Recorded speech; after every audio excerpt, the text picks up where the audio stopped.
Kisah ini dimulai dahulu kala di sebuah padang luas yang dipenuhi domba-domba kecil ketika tiba-tiba langit mulai retak. Gadis penggembala malang itu sudah membelalakan mata karena terkejut. Lalu sebuah mata raksasa muncul menatap lurus ke arahnya. Itulah hari ketika invasi Raja Iblis dimulai dan tak terhitung makhluk bermunculan. Coba tebak siapa yang muncul bersama Raja Iblis? Ah, tunggu, bukan para terbangkit seperti yang kukira. Kali ini yang muncul adalah para ksatria suci yang melayani Tuhan. Masalahnya mereka sangat taat.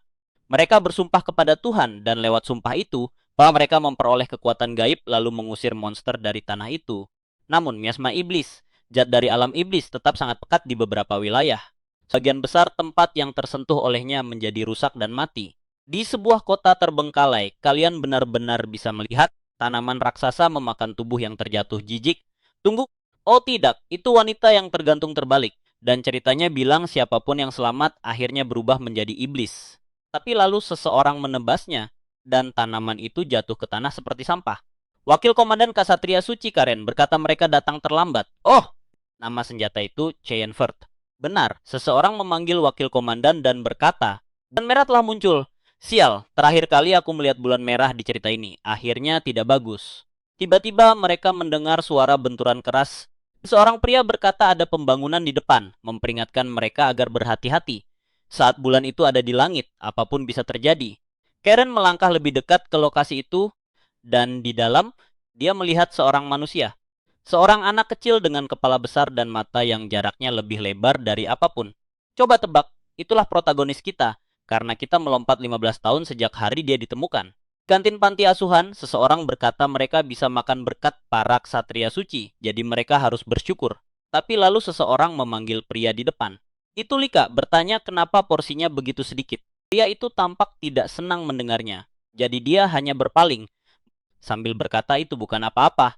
Dari belakang dia memperhatikan semua orang di kantin sambil mengingat bagaimana iblis menyerang desanya saat dia masih kecil. Dia satu-satunya yang selamat dan dibawa ke sini untuk dibesarkan oleh para ksatria. Semua orang menganggap aneh seorang bayi bisa selamat sendirian. Selain itu, mereka bilang tanda lahir di wajahnya membuktikan dia anak monster. Dengan kata lain, mereka tidak menganggapnya bagian dari mereka. Saat itu seseorang menuangkan ikan basi dan sisa makanan ke mangkuknya, sambil berkata bahkan itu terlalu banyak untuk makhluk sepertinya. Semua orang di sana curiga dia bukan benar-benar manusia. Dan karena mereka semua juga kehilangan keluarga akibat iblis, tentu saja dia tidak disayangi. Pria yang melempar makanan itu memanggil anak menangis di dekatnya. Dia tahu bocah ini baru datang kemarin. Pria yang lebih besar berjongkok dan berkata ayah anak itu dimakan monster yang menyamar sebagai manusia. Ras yang persis sama seperti Laika. Dia menyuruhnya meminta maaf. Laika bingung, tidak mengerti apa yang terjadi. Tapi anak itu sudah berteriak padanya agar mengembalikan ibunya. Sambil menyebutnya monster menyedihkan. Dan begitu saja pria itu membenturkan kepala Laika ke tanah. Sambil berkata kalau mereka menyuruhnya minta maaf, dia harus melakukannya.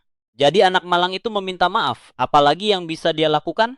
Protagonis berambut putih. Kukira dia akan meledak dengan aura. Tapi sepertinya dia masih harus banyak berkembang. Sambil mengelap kotoran dari lantai, dia berkata rutinitasnya sama saja selama lebih dari 1 dekade.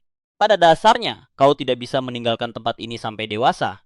Selain itu, saat umurmu 15 tahun, pendeta bisa mengirimmu menjadi ksatria suci. Kau harus lulus ujian dan bagi Laika, hanya tersisa 5 hari sampai gilirannya. Dia tidak tahan lagi terjebak di panti asuhan terkutuk itu dan tak sabar ingin pergi. Akan jauh lebih baik kalau dia benar-benar bisa menjadi ksatria suci.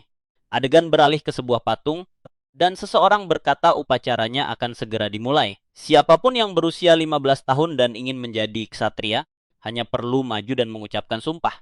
Pria berkepala pelontos di samping Lica mencibir, berkata monster sepertinya tak akan pernah menjadi ksatria suci. Lalu pendeta meminta mereka satu persatu maju lagi dan mengucapkan sumpah di hadapan piala.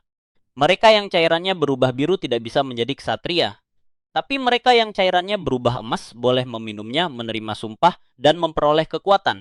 Agar sumpah bekerja, mereka harus mempersembahkan hal paling berharga bagi mereka kepada dewa itu. Selain itu, upacara ini hanya bisa dilakukan sekali seumur hidup, jadi sebaiknya mereka berhati-hati dengan apa yang mereka pilih untuk dipersembahkan. Pria berkepala pelontos maju duluan, dan dia bersumpah tak akan pernah lari dari monster manapun lagi. Adik perempuannya dimakan makhluk tepat di depan matanya. Sekarang dia bersumpah seberbahaya apapun mereka, dia akan membunuh semuanya sampai habis. Piala itu mulai bersinar, menerangi seluruh ruangan, dan tiba-tiba cairannya berubah keemasan. Pria itu berkata seorang bangsawan sejati telah muncul, dan kini dia tak akan pernah bisa lari dari makhluk-makhluk itu lagi. Dia mengambil cawan itu, pendeta memberkatinya, dan ruangan pun bercahaya. Tepat saat itu dia merasakan kekuatan aneh mengalir di tubuhnya. Semua orang di sekelilingnya tercengang.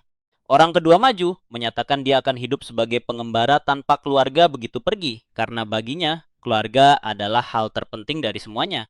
Sepertinya itu juga berhasil. Yang lain maju, mengucapkan sumpah dan berhasil.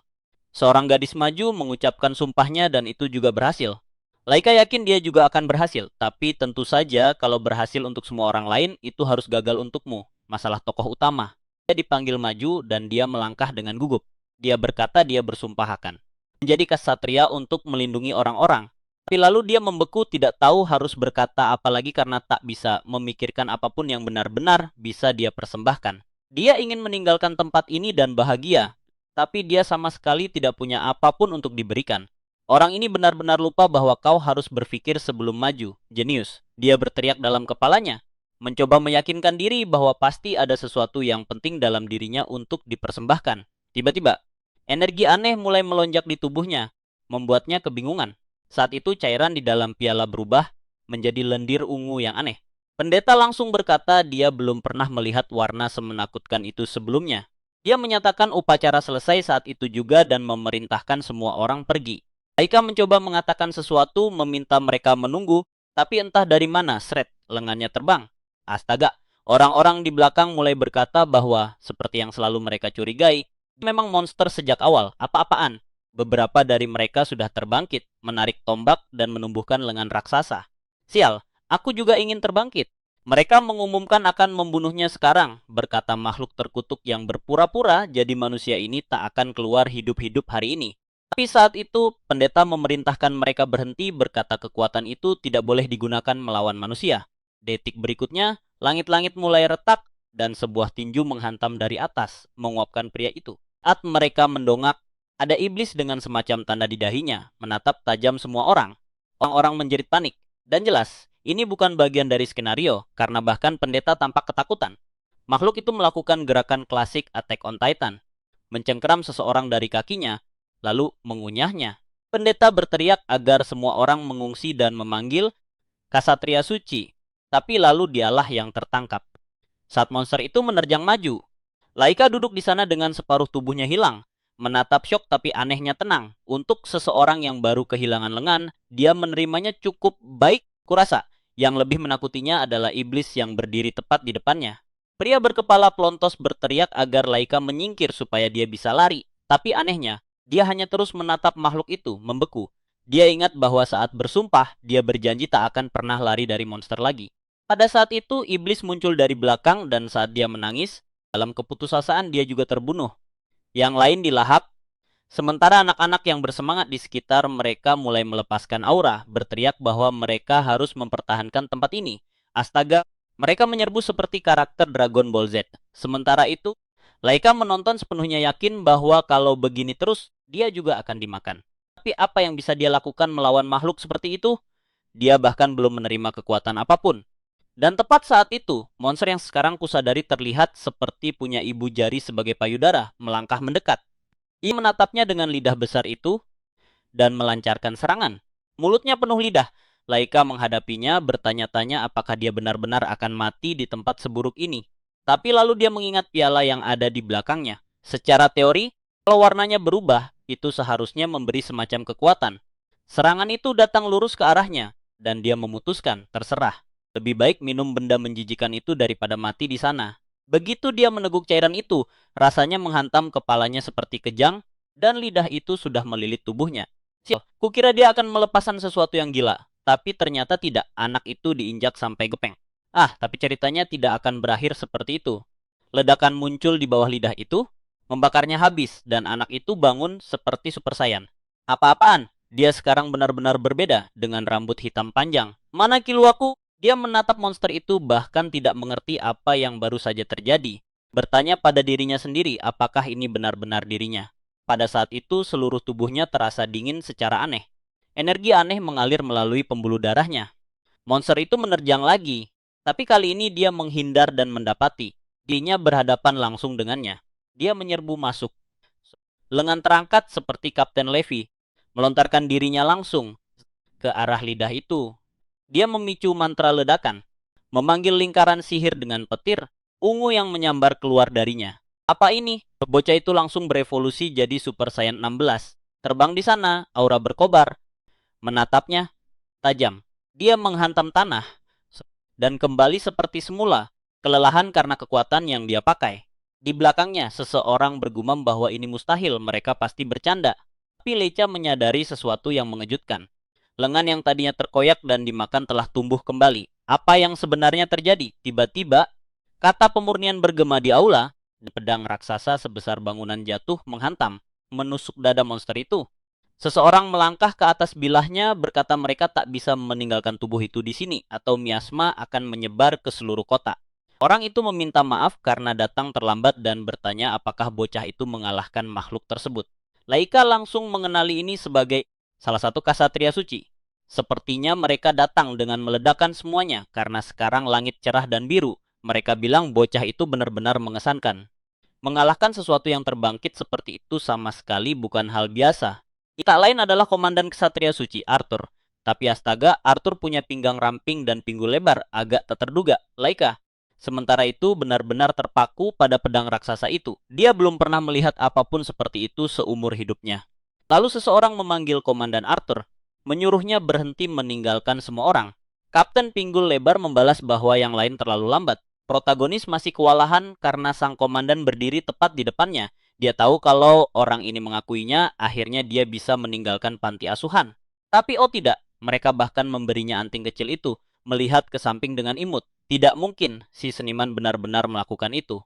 Tiba-tiba Leica berlari ke arahnya, memanggil Kasatria Suci itu dan berkata bahwa menjadi salah satu dari mereka selalu menjadi impiannya.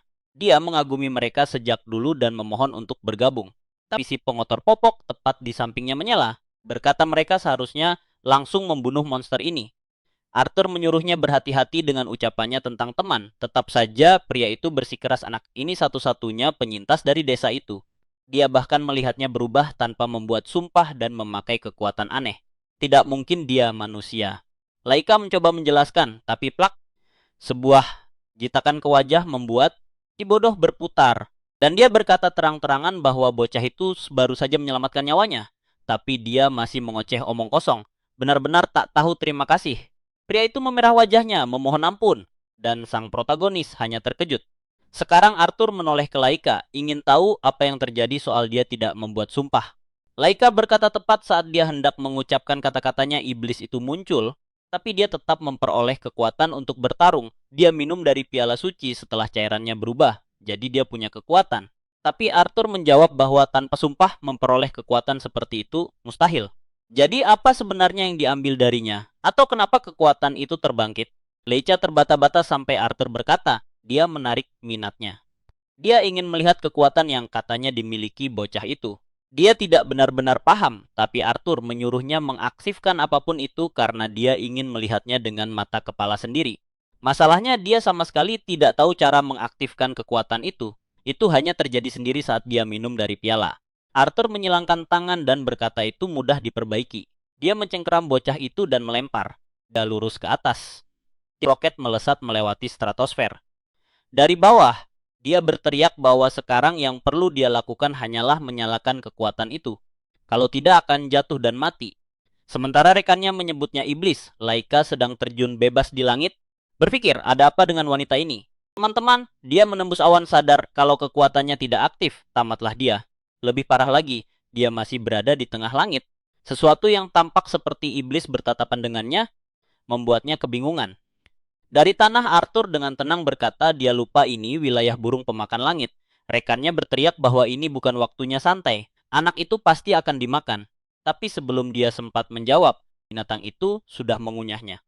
Dan mereka berdua hanya berdiri di sana, sadar mereka telah mengacau. Seketika, pria itu melesat ke udara berkata dia harus membantunya. Dan jujur saja, cerita ini benar-benar seperti Dragon Ball Z. Arthur mengaku itu tak terduga, tapi mungkin ini kesempatan sempurna untuk memancing kekuatan bocah itu lagi. Rekannya membentak bahwa dia benar-benar pasti iblis. Sementara itu, di langit, Dika terjebak di perut binatang itu merasakan dirinya terkikis. Di sekelilingnya ada sisa-sisa korban. Dia tahu kalau tetap di sana beberapa jam lagi dia mati, tapi bahkan tak akan selama itu. Ada makhluk lain datang dari belakang siap menggigit. Dia seharusnya mati dalam hitungan detik. Tapi lalu dia teringat pria berkepala, Rontos yang menyuruhnya mati saja. Itu hanya membuatnya semakin marah. Berpikir dia terjebak. Di sini karena anak terkutuk di panti asuhan itu banyak omong. Sungguh, anak-anak itu dan para ksatria suci sama buruknya. Tapi tak mungkin dia menerima mati di tempat seperti ini. Tiba-tiba dia berubah lagi sementara bagian dalam makhluk itu menyerangnya dari segala sisi. Di bawah pria berambut biru bertanya kenapa dia begitu nekat. Arthur menjawab bahwa dia ingin tahu apakah kekuatan untuk mengalahkan iblis tak terklasifikasi sendirian mungkin benar-benar berguna bagi mereka. Tiba-tiba di langit perut binatang itu mulai membengkak dan tanda X meledak terbuka di dadanya saat protagonis menerobos keluar. Dia muncul dari bagian atas tubuhnya, melesat di udara. Saat hampir menghantam tanah, dia mengulurkan tangan dan melepaskan semburan udara, meredam jatuhnya. Pria berambut biru bergegas untuk membantu, bertanya apakah dia baik-baik saja, sambil mencatat bahwa dia tampak anehnya utuh. Tapi Arthur, di belakang, berkata aneh kalau dia membunuh makhluk itu. Dia seharusnya berada di level wakil komandan. Lalu dia berkata bahwa 15 tahun lalu seorang bayi ditemukan di sebuah rumah terbengkalai. Dan sepertinya dia sudah tumbuh cukup banyak sejak saat itu. Bukan begitu, Karen? Benar. Inilah pria yang menyelamatkan protagonis di awal sekali. Gila juga, kan? Dia menyelamatkannya dulu dan bertemu lagi 15 tahun kemudian. Tapi Karen menyangkal tahu apapun soal itu. Bahkan dia berkata bagi bocah itu mungkin lebih baik kalau dia mati saat itu. Saat itu, Arthur memanggil si bodoh di sampingnya dan mengumumkan dia akan membawa anak ini karena mereka perlu mengawasi kekuatan aneh itu. Selain itu, dia berkata akan memberi mereka sedikit nasihat. Dalam situasi umat manusia saat ini tidak ada ruang untuk peduli soal identitas seseorang. Manusia membutuhkan semua bantuan yang bisa didapat karena waktu hampir habis. Adegan beralih ke kereta kuda. Entah dari mana, nuansanya jadi seperti Yunani dan protagonis kita sedang tidur siang di sana. Kubayangkan pangkuan itu pasti cukup nyaman. Apa-apaan? Bocah menyandarkan kepala di paha, dia membuat keputusan terburuk, berguling ke samping dan lari dari sentuhan wanita. Baiklah, wanita ini memang melemparnya ke langit. Jujur ya, mungkin lebih baik lari. Dia bertanya di mana dirinya, lalu menyadari dia berada di semacam kereta terbang. Arthur menjelaskan bahwa mereka kekurangan waktu, jadi mereka harus pergi sebelum dia bangun. Sayang sekali dia tidak bisa berpamitan kepada siapapun di sana. Dia tertawa kecil, berkata lucu juga Arthur menyebut itu. Tapi lalu dia tersadar dan bertanya apakah ini berarti dia sekarang bagian dari Ordo Ksatria. Arthur berkata ya, mulai hari ini dia berada di bawah pengawasan para Ksatria. Dia tidak benar-benar paham, bertanya-tanya apa maksudnya berada di bawah pengawasan mereka. Arthur menjelaskan bahwa keberadaannya adalah kejanggalan, bahkan bagi mereka. Mereka belum tahu apakah dia seseorang yang bisa dipercaya, dan itu akan ditentukan oleh tindakannya ke depan. Dia berkata mengerti, tapi ingin tahu apa yang terjadi pada panti asuhan. Karen menjelaskan bahwa bagian penting bangunan itu hancur, jadi secara resmi diputuskan untuk menutupnya. Semua anak dan staf akan dipisah dan dikirim ke panti asuhan lain. Arthur menambahkan bahwa bagian paling menyedihkan adalah kebanyakan anak itu hampir membuat sumpah. Lalu dia bertanya apakah ada orang yang dirindukan Laika. Mengingat hanya penghinaan yang dialami, dia berkata tidak. Sama sekali tidak ada. Tapi yang lebih penting dia ingin tahu mereka pergi kemana. Arthur menjelaskan mereka menuju barak di kota suci Alha, tempat yang dipenuhi banyak satria dan kadet seperti dirinya. Mereka bersiap mempertahankannya karena bencana besar dari zaman mitos bisa terjadi lagi kapan saja. Dia tidak mengerti maksudnya. Jadi Arthur hanya menyuruhnya melihat keluar jendela. Di luar langit mulai terbelah. Di awal cerita disebutkan tentang retakan di langit itu. Dan dari sana mengalir tak terhitung monster serta makhluk dari dunia lain. Dipimpin Raja Iblis, penguasa alam lain. Mereka berusaha menjadi dewa di dunia ini. Raja Iblis dan iblis-iblis langitnya menaklukkan dan menghancurkan sebagian tanah ini, mencemarkannya dengan esensi iblis. Tapi pada akhirnya Ordo Pejuang Suci mengusirnya.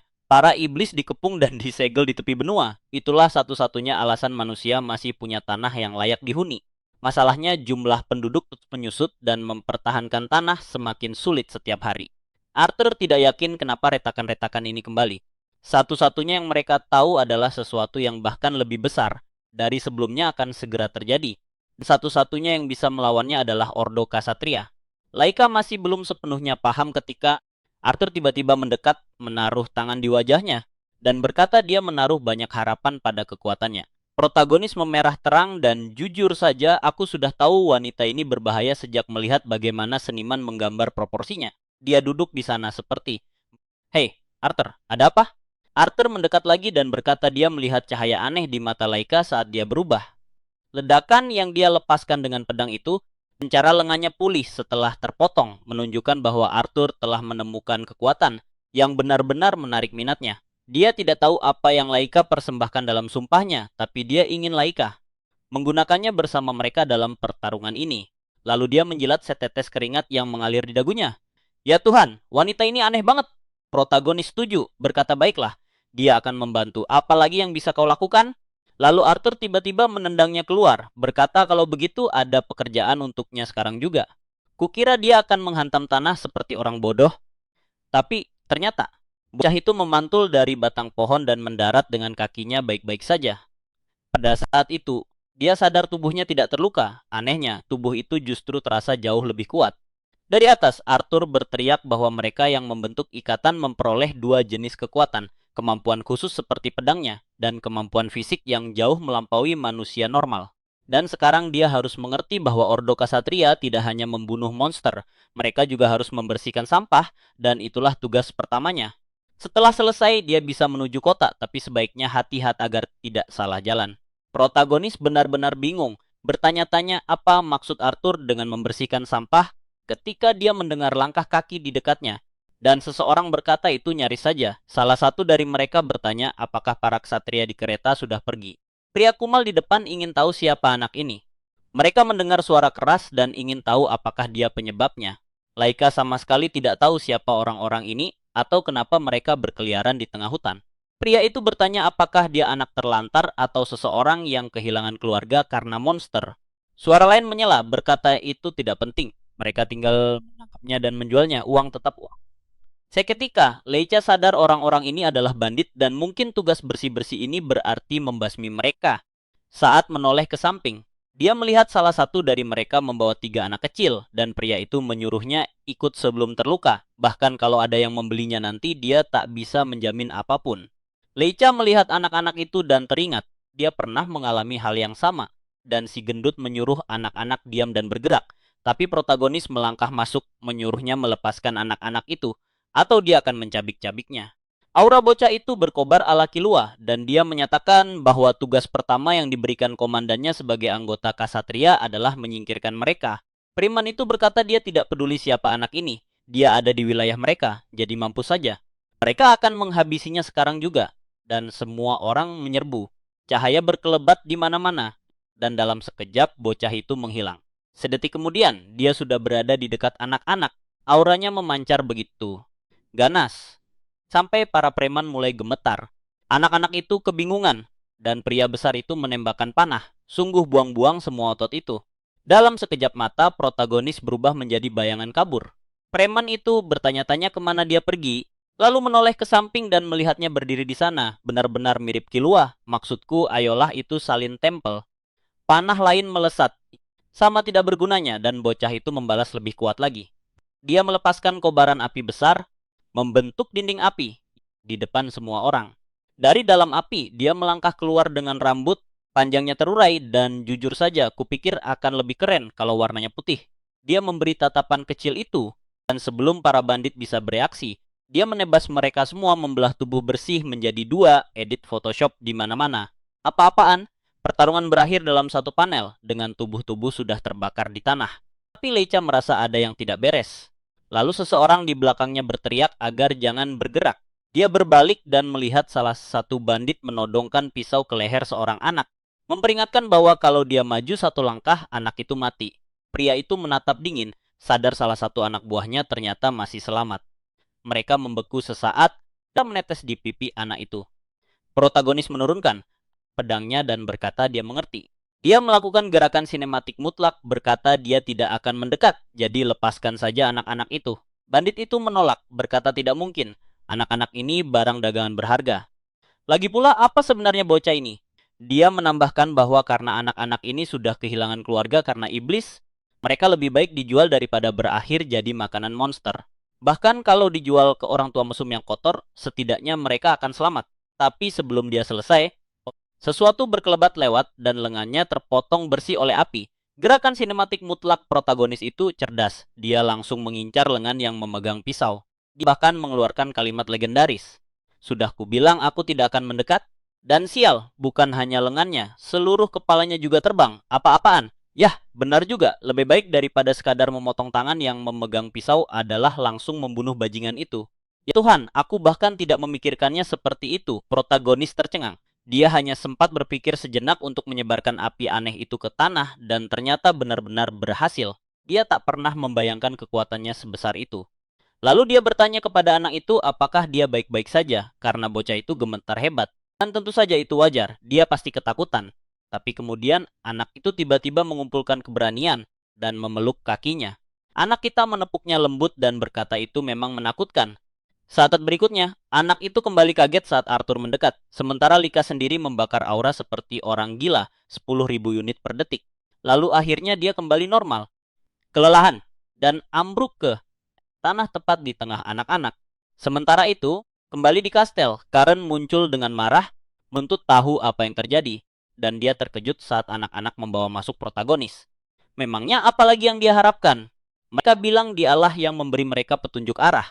Karen berjalan mendekat, murka karena bajingan ini melakukan hal seperti itu. Dia mengangkat Lika ke bahunya, menyebutnya aib karena merepotkan orang-orang yang seharusnya dia selamatkan. Anehnya, bocah itu meneteskan air liur dalam tidurnya, beristirahat dengan damai. Sementara Karen menggerutu bahwa ini kegagalannya. Sekarang dia ingin tahu apa yang harus mereka lakukan dengannya. Di atas, sebuah kelompok sedang menonton dan bam! Sambut Fran, sekutu baru lainnya yang berkata wajah tidurnya menggemaskan. Kenneth bergumam bahwa hatinya terlalu lembut. Baginya bocah ini mendapat tanda X. Si Brotot Griff berkata memalukan bisa selelah itu hanya karena misi bersih-bersih sederhana. Menambahkan bahwa dia kecewa mengingat semua yang mereka dengar tentang anak itu. Tapi dari tempat duduknya di tahta Arthur, si cantik berkata mereka sedang menghakimi bocah yang baru saja terbangkit. Mereka terlalu keras. Di matanya, mereka akan terus mengamatinya, dan itulah keputusan yang telah dibuat. Tapi tentu saja mereka berharap dia menunjukkan kemajuan jauh lebih besar lain kali. Adegan beralih ke bagian lain dari kastel. Ada buah di meja, jamuan disiapkan untuk anak kita yang masih meneteskan air liur berkilau karena gembira. Dia nyaris tak percaya semua ini benar-benar untuknya. Dia mulai melahap semua yang terlihat, dan seseorang bahkan menawarinya cawan untuk minum. Bahkan ada para pelayan mondar-mandir. Dia meminta maaf karena terlambat menjalankan tugas, tapi wanita itu menyuruhnya tidak khawatir. Dia boleh makan selama dan sebanyak yang dia mau. Lika menyadari bahwa berbeda dari panti asuhan, akhirnya dia bisa makan dengan tenang di sini tanpa ada yang mengganggu. Sungguh bergabung dengan Ordo Kasatria memang sepadan, tapi lalu seseorang memanggilnya. Seorang bocah di belakang bertanya, apakah dia Laika? Protagonis menoleh canggung dan berkata ya. Bocah itu melangkah tepat ke depan wajahnya, menatap tajam, membuatnya bingung. Dia berpaling, berkata wajahnya memang benar-benar seperti orang bodoh. Lalu memerintahkannya ikut, berkata mereka akan mencari tahu apakah dia orang bodoh yang berguna atau tidak berguna. Laika tercengang. Siapa orang ini yang muncul? Entah dari mana dan berkata seperti itu. Pria itu memperkenalkan diri sebagai Kenneth. Dia orang kedua dalam komando. Protagonis agak terguncang, tapi Kenneth hanya menyuruhnya diam dan ikut. Lalu dia menoleh ke gadis di samping mereka, bertanya berapa lama dia akan terus memakai pakaian itu. Dan tiba-tiba semuanya masuk akal. Itulah sebabnya ada begitu banyak pelayan di sekitar. Ternyata friend yang berpakaian seperti salah satunya. Rupanya gadis itu seorang cosplayer. Adegan kemudian beralih lagi ke hutan tempat. Laika berjalan bersama mereka berdua.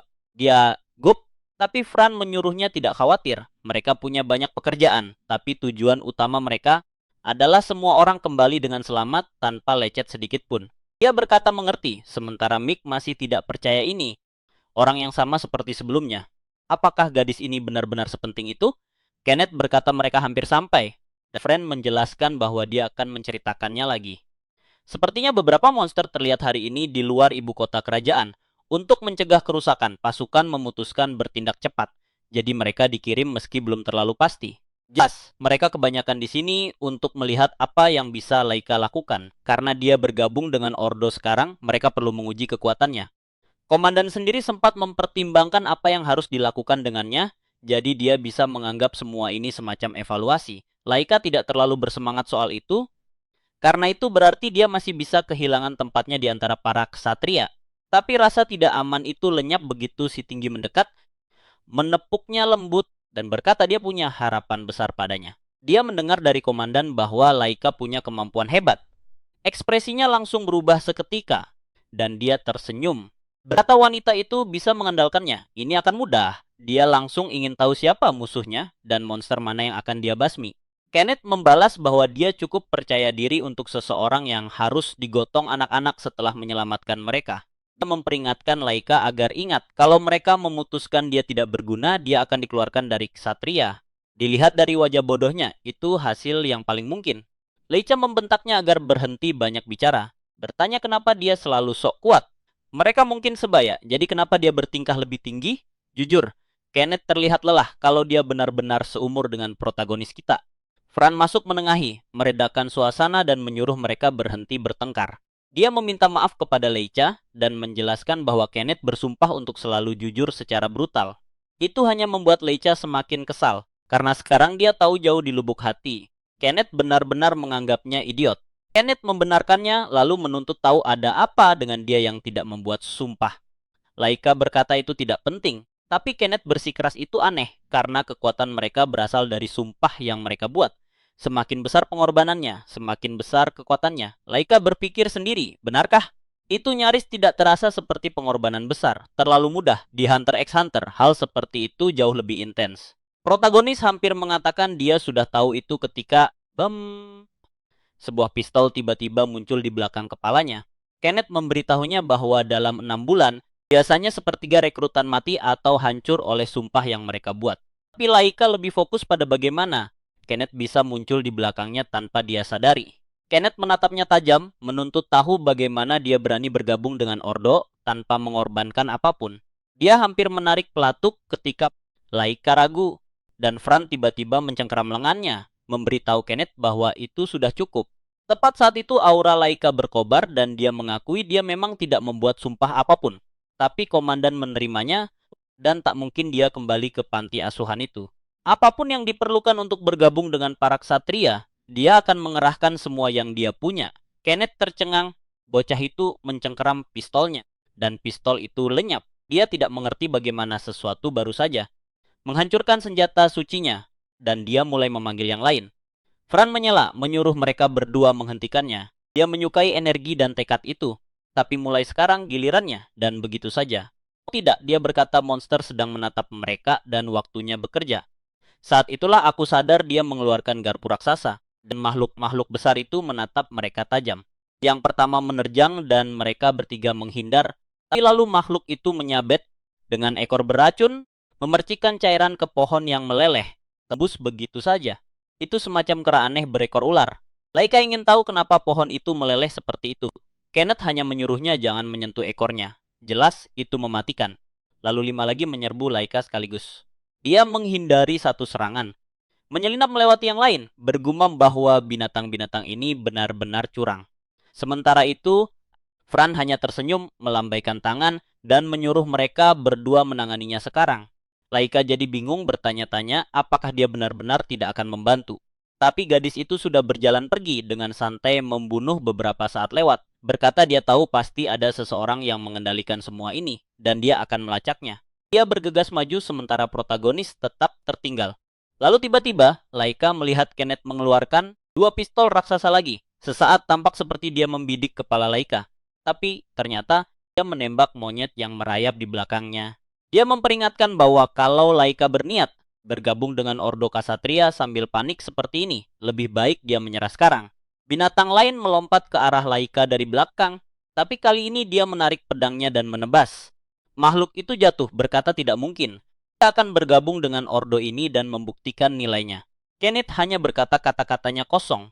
Kalau dia ingin membuktikan sesuatu, dia harus melakukannya lewat tindakan. Mereka berpencar. Kenneth terkunci seperti aimbot, membantai monyet kiri dan kanan, sementara protagonis menyerbu dengan pedangnya. Melompat ke yang pertama dan menebasnya menghabisi 4 dalam satu gerakan, tubuh mereka runtuh ke tanah berkeping-keping. Tapi saat dia menebas mereka, dia menyadari Kenneth benar-benar memusnahkan semua yang ada di sekitarnya. Sial, senimannya benar-benar menggila, menggambar gunung bangkai monyet menumpuk di sekitar pria itu. Dan Leica sadar tidak heran bajingan ini wakil komandan. Meski pedangnya kuat, itu tak bisa dibandingkan dengan daya hancur tembakan itu.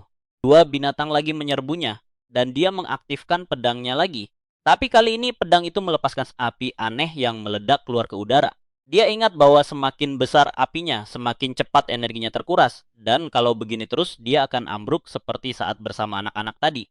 Sementara itu, Kenneth sedang farming mob seperti titik spoon rusak, berkata kepada Lika bahwa kalau dia terus membunuh sesedikit itu, sebaiknya dia duduk saja di tempat teduh. Protagonis tidak bisa memahaminya. Pria ini tidak berhenti menembak sedetik pun, dan napasnya bahkan tidak terengah. Jarak kemampuan mereka sangat besar. Jadi dia bertanya jujur, bagaimana bisa amunisinya tidak pernah habis? Kenneth menjelaskan bahwa pistolnya adalah senjata suci dan pelurunya terbentuk dari mana. Sesaat Laika merasa lucu karena dia membocorkan semuanya begitu saja. Tapi lalu dia ingat apa yang dikatakan Fran. Dia benar-benar tidak bisa berbohong. Pada saat yang sama, dia menyadari seni suci Kenneth bekerja berbeda dari miliknya. Sementara Kenneth memakai mana untuk menciptakan tiap peluru, kekuatan Laika terus mengalir keluar dari tubuhnya. Masalahnya, meski tahu ini, bukan berarti dia bisa begitu saja memunculkan pistol dari udara kosong. Dan kalau dia terus seperti ini, hasilnya sudah jelas. Dia membeku, dan Kenneth bertanya apakah dia sudah menyerah.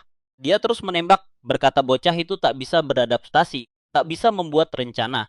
Jelas tidak pantas berada di antara para ksatria. Dia bahkan berkata begitu mereka kembali, dia akan melapor kepada kapten bahwa Laika tidak layak berada di sini. Tapi lalu Kenneth tiba-tiba merasakan sesuatu yang aneh. Saat menoleh ke belakang, dia melihat pedang raksasa terbentuk di langit. Laika berkata trik memang bukan gayanya, jadi dia akan melupakan efisiensi dan biaya mana.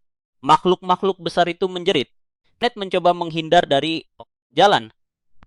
Dan Leica menyatakan bahwa hanya dengan satu serangan, dia akan mengakhiri semuanya. Bilah itu jatuh menghantam lurus ke tengah gerombolan dan dampaknya menyapu seluruh hutan. Dari ketinggian, Kenneth menatap kawah sebesar gunung berapi yang tercipta dan bergumam bahwa itu sangat berbahaya. Dia turun kembali dan menemukan Leica ambruk, terengah bahwa dia bahkan tak bisa menggerakkan satu jari. Tapi lalu dia menuntut tahu apakah bajingan itu melihatnya. Kenneth menghabiskan semua waktu itu menembak, tapi Leica membunuh jauh lebih banyak dalam satu pukulan. Mereka harus mengakui potensinya sekarang. Kenneth pun tetap diam, menatap kebingungan. Dari setiap bangkai, garis aneh mengalir turun ke tanah. Dia tiba-tiba berteriak bahwa mereka berdiri di tengah jebakan dan menyuruh Lika lari. Tanah mulai bergetar, dan mulut raksasa dengan lidah panjang menyembul dari bawah mereka berdua. Lika melirik ke samping ketakutan, lalu mengayunkan kekuatan pedangnya dan membentuk tali, agar mereka berdua bisa berpegangan dan menghindari jatuh. Kenneth cepat menjelaskan bahwa monster ini menggunakan monyet sebagai umpan untuk melahap makhluk lain. Masalahnya protagonis sudah membakar terlalu banyak energi tadi dan tidak bisa bertarung lagi. Tunggu, apakah Kenneth tadi terbang seperti Dragon Ball Z? Sepertinya kekuatannya juga habis. Lidah itu menyabet mengikat mereka berdua. Friend, secantik biasanya datang dalam wujud raksasa berkata karena binatang itu. Membuka mulut sebesar itu dia harus menanganinya. Friend, secantik biasanya datang dalam wujud raksasa berkata karena binatang itu. Membuka mulut sebesar itu dia harus menanganinya. Sendoknya membesar menjadi sesuatu yang kolosal dan dia menusukkannya tepat ke dalam. Mulut makhluk itu melemparkannya ke atas. Dia menggali jauh di bawah binatang itu, mengungkap sesuatu yang mungkin pemilik asli mulut raksasa itu. Dia menyerbu maju, melepaskan rentetan tebasan, mencincang makhluk itu sepenuhnya. Mereka berdua jatuh canggung ke tanah, dan Fran mendekat dengan rok mungilnya, berkata mereka sudah bekerja bagus mengurus monyet-monyet itu. Dia berkata dia merasakan keberadaan iblis kuat, tapi tidak menyangka iblis itu muncul dalam wujud seperti itu. Setidaknya dia senang mereka berdua sudah menjadi teman dekat. Meski jelas, baik Laika maupun Kenneth belum akan bilang mereka sedekat itu. Setelah membebaskan diri dari lidah itu, Laika tercengang oleh apa yang baru saja Fran lakukan. Dengan satu gerakan sederhana mengangkat makhluk itu ke langit, dia menyelesaikan hal yang terasa mustahil bagi Laika. Dia benar-benar berada di level yang sama sekali berbeda. Yang tidak dia mengerti adalah kenapa tangan Fran kemudian dirapatkan. Lalu dia sadar, Fran sedang berdoa. Fran menjelaskan bahwa mereka mungkin tidak tahu ini, tapi setiap iblis awalnya adalah manusia. Setelah menaklukkan satu, dia suka berdoa. Yang terjadi pada makhluk-makhluk malang ini adalah mereka terpapar sihir gelap. Begitulah mereka menjadi monster. Dika mengangguk, berkata dia mengerti. Sementara Kenneth menunjukkan sesuatu yang aneh. Dia belum pernah mendengar ada penampungan sihir sebesar ini di wilayah tersebut. Cukup kuat untuk menciptakan makhluk seperti itu. Dan fakta bahwa itu muncul begitu dekat dengan ibu kota makin tidak masuk akal. Fran setuju bahwa itu memang terasa janggal. Tiba-tiba, Fran merasakan sesuatu yang aneh dan berteriak agar semua orang lari. Mereka tidak mengerti kenapa sampai tanah mulai bergetar. Lalu sebuah suara berkata, dia kira sudah mengirim salah satu makhluk paling mengesankannya. Seseorang menginjak punggung ketiganya dan ketika mereka berbalik, sosok berjubah mendekat. Fran tampak benar-benar terguncang. Dia itu berkata dia tak percaya Fran mencincang anaknya seperti itu. Manusia dengan wajah menipu mereka benar-benar makhluk menjijikan. Fran lebih terkejut karena dia menyebutnya anaknya. Dia menuntut tahu siapa dia. Tapi pria itu hanya mengangkat ibu jarinya, mengarahkannya ke bawah, dan seketika membanting mereka bertiga ke tanah. Dika tahu tak mungkin dia bisa menangani ini. Fran, yang jauh lebih kuat darinya saja tidak punya peluang. Kenneth, meski begitu, masih membangkang. Dia mengeluarkan pistol raksasanya dan berteriak bahwa bajingan itu tak akan lolos begitu saja. Pria itu hanya menyeringai, menyebutnya anak kecil nakal. Api merah tiba-tiba menyala di sepanjang lengannya. Pria berjubah itu berkata tidak apa-apa. Dia hanya akan merekonstruksi mereka semua. Jangan khawatir, mereka akan lebih kuat dari sebelumnya, sama seperti yang akan dia ciptakan sekarang. Makhluk yang dicincang Fran mulai tersusun kembali, ditarik kembali ke arahnya. Sesuatu yang mengerikan terbentuk di depan mata Leica, membuatnya tak percaya. Monster yang terbentuk ulang kini punya otak, mulut menganga di perutnya. Mata raksasa dan sial, ia mencengkeram Fran. Tidak, jangan lakukan ini. Aku cuma punya dua wanita di cerita ini. Jangan gigit dia. Protagonis menonton dengan syok. Ayolah, protagonis. Lakukan sesuatu, bangkitlah sekarang. Dia melakukannya. Syukurlah. Iblis itu tersentak kaget. Fran tampak bingung. Kenneth menyaksikan dan anak kita bangkit dengan rambut panjangnya berkobar. Menatap penuh amarah murni. Kenneth tidak bisa percaya. Anak kita baru saja melakukan gerakan bola. Energi klasik ala thumbnail dan melemparkannya lurus ke monster itu. Itu membuka kawah di tubuh makhluk itu. Fran berdiri di sana tak percaya sementara dia dalam kekuatan penuh. Tapi hanya itu saja. Dia membunuh makhluk itu, lalu langsung kembali normal. Namun sosok berjubah itu sekarang tertarik pada bocah itu. Berkata dia benar-benar luar biasa. Bergerak seperti itu di bawah medan gravitasi yang begitu menghancurkan seharusnya mustahil. Dan selain itu, dia yakin bahwa api dari sebelumnya seharusnya tidak ada di dunia ini. Dia menarik Leica lebih dekat, berkata betapa menariknya dia dan meminta maaf. Tiba-tiba dia membuka pupil bocah itu dan melihat sesuatu berwarna merah bersinar di dalamnya. Pada saat itu dia bergumam bahwa dia mengerti. Bocah itu membuat kontrak dengan dewa dari dunia lain. Tapi membayangkan dia mempersembahkan sesuatu seperti itu. Gila. Sementara pria itu tenggelam dalam monolognya. Protagonis menghantamkan serangannya lurus menembus dadanya. Dia bahkan mengejeknya. Berkata bajingan itu terlalu banyak bicara. Seluruh sosok itu mulai hancur. Hanya menyisakan pakaiannya di tanah. Leica lalu ambruk tertelungkup. Dan dua yang lain terhuyung mundur. Bertanya pada diri sendiri apakah dia benar-benar membunuhnya. Fran berpikir itu pada dasarnya mustahil. Dia memeriksa pakaian itu dan menemukan yang tersisa adalah semacam boneka. Siapapun itu, mereka mengendalikannya dari jarak jauh. Mereka berdua mencoba membangunkan Leica, tapi dia sudah berada di alam mimpi, tidur dengan damai. Namun Fran terguncang oleh boneka aneh ini yang bisa memunculkan makhluk. Kekuatan macam apa yang dibutuhkan seseorang untuk menekan mereka bertiga semudah itu dari jauh? Lalu dia tiba-tiba terkesiap, bertanya apakah itu mungkin ahli sihir, Komandan Tempest. Potong ke sebuah desa yang persis dari game ponsel. Seorang gadis kecil membuka pintu dan memanggil Tempest. Dan apakah itu Rimuru? Seorang pria dengan buku menutupi wajahnya berkata, hari ini terlalu indah dan dia hanya pria tua yang ingin beristirahat sebentar. Dia berambut panjang, mirip versi Laika yang lebih kurus dan jangkung. Dia berkata dia menemukan sesuatu yang luar biasa dan jantungnya berdebar. Gadis itu menggodanya, berkata dia memang selalu pemimpi yang linglung. Dia menjentikkan jarinya, menuangkan teh untuk dirinya sendiri, dan berkata dia memang lebih suka bermalas-malasan. Lalu saat menatap langit yang retak, dia berkata hal-hal menarik akan terjadi mulai sekarang. Sementara itu, kelompok itu membawa Laika kembali. Kate menggerutu agar dia segera bangun, berkata dia tidak mau mengangkutnya sampai ibu kota. Tapi protagonis tenggelam dalam pikiran tentang pria aneh itu dan tentang apa yang dia katakan. Apa sebenarnya yang kupersembahkan untuk mendapatkan kekuatan seperti itu? Apakah sesuatu seperti kau akan menjadi monster membunuh segalanya? Kembali di markas Ksatria, kabar menyebar bahwa bocah itu punya kontrak dengan dewa dari dunia lain. Tempat itu adalah barak bawah tanah, dan Griff bersikeras bahwa kalau itu benar, maka dia bertentangan dengan fondasi Ordo Ksatria itu sendiri. Aku masih bingung apakah wakil Komandan Jack itu pria atau wanita. Gaya gambar seniman ini membuatnya sulit ditebak. Lengannya besar, tapi juga agak terlihat punya dada. Bagaimanapun, Jack menunjukkan bahwa bocah itu tampaknya menghasilkan senjata suci raksasa. Sebanyak itu sudah jelas. Karen setuju, berkata anak itu sudah membuktikan dirinya berguna dalam pertempuran 2 kali sekarang. Lagi pula, mereka tidak bisa begitu saja mempercayai ucapan boneka menyeramkan di depan semua orang. Namun yang berambut pirang berkata sepertinya ahli sihir terlibat dan risikonya terlalu besar. Organisasi ini tidak punya ruang untuk ketidakpastian, karena semua yang ditanam orang-orang itu berujung pada kekacauan. Itu wakil Komandan Gavin yang menatap tajam pinggul lebar Arthur.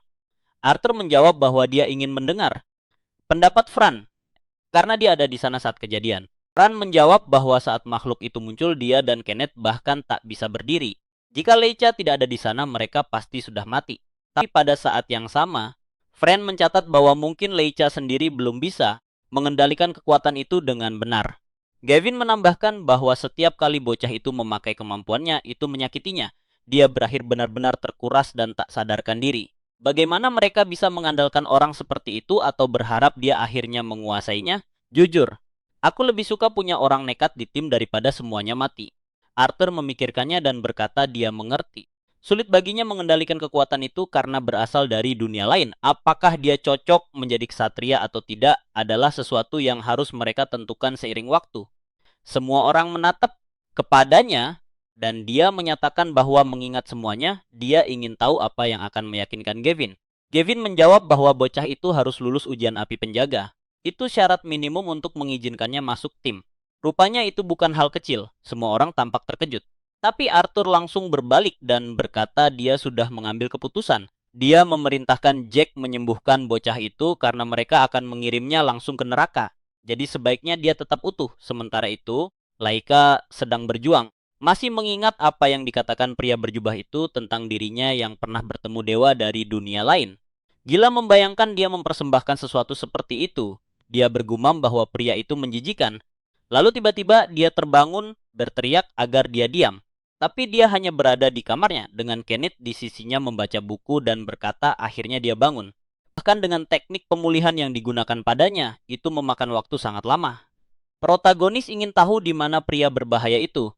Tapi Kenneth menyuruhnya tenang, bahaya langsung sudah berlalu.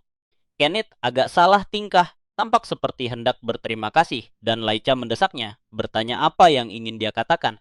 Kenneth mengaku dia pergi memeriksa ruang penyimpanan karena ingin mengucapkan terima kasih. Kalau bukan karena Lica, mereka semua sudah mati. Dia khawatir Lica tidak akan bangun.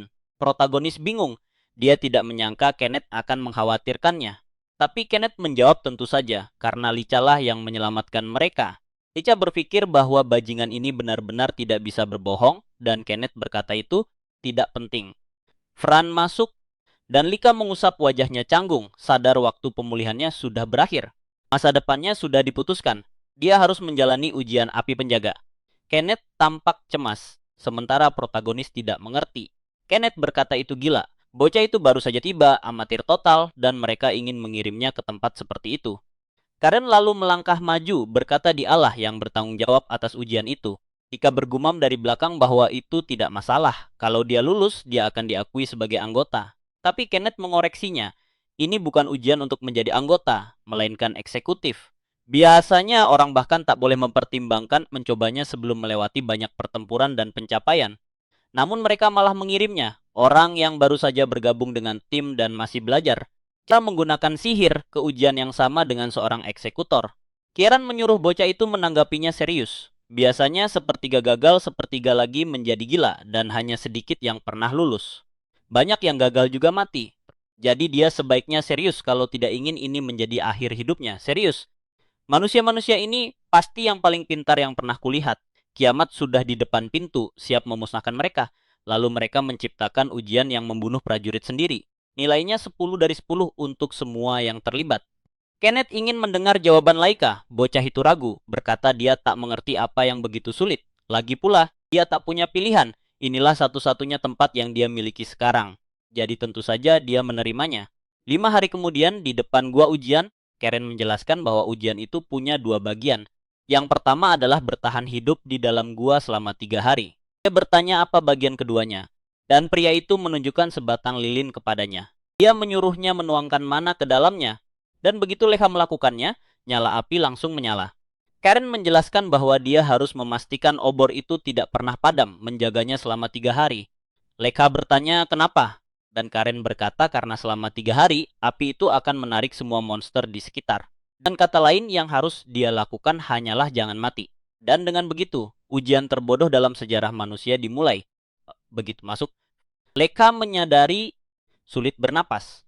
Mungkin ini yang Karen maksud soal tempat itu penuh esensi sihir. Wilayah utara sudah memiliki mana lebih banyak dari biasanya, dan di dalam gua konsentrasinya bahkan lebih tinggi.